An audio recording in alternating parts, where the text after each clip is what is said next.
आप सभी YouTube family को राधे राधे। स्वागत करती हूँ अपने यूट्यूब चैनल पर। आप लोगों के बीच में बहुत ही प्यारा सा सोहर उठान गीत लेकर के आई हूँ। गीत को पूरा सुनना और कैसा लगा कमेंट करके बताना। हमारे चैनल को भी अपना प्यारा आशीर्वाद देना।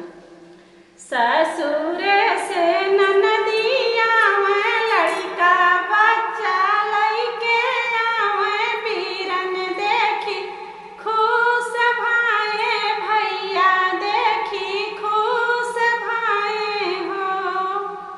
रनिया आई गई बहिनी हमारी भीतर बैठाओ आदर तू करती आदर तू करती वह हो। रनिया आई गई बहिनी से भाया नवा भीतर बैठाओ आदर तू करती तो नाश्ता कराओ हो। पलंगा चढ़ी ननदी बैठी भौजी बतिया करन लागी भौजी बतिया करन लागी हो।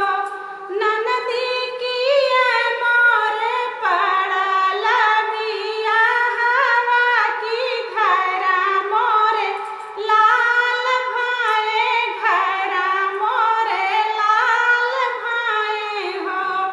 ननदी किया हो तुह काली हालिस भूला हुआ तो कैसे कैसे आयु तो के हो आदर करी हाई हो।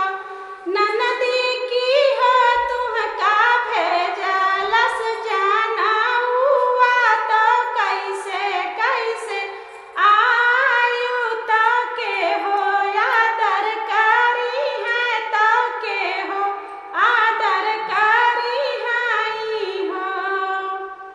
पलंगा चढ़ी ननदी बैठी बोली ना हाथ बाटे बोली ना हाथ बाटे हो।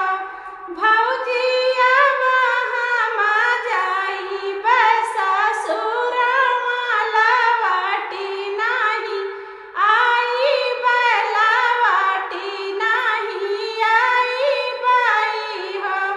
भौजी अब हम चलन ससुर लवटी नहीं आई बाई हो।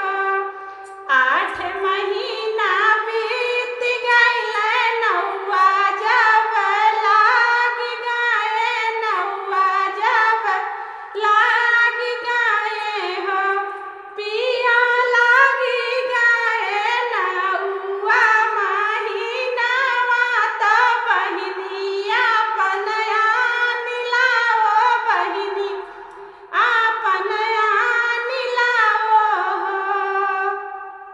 साजी संवर के भैया गैले बहिनी के घरा पहुँचे बहिनी के घरा पहुँचे हो।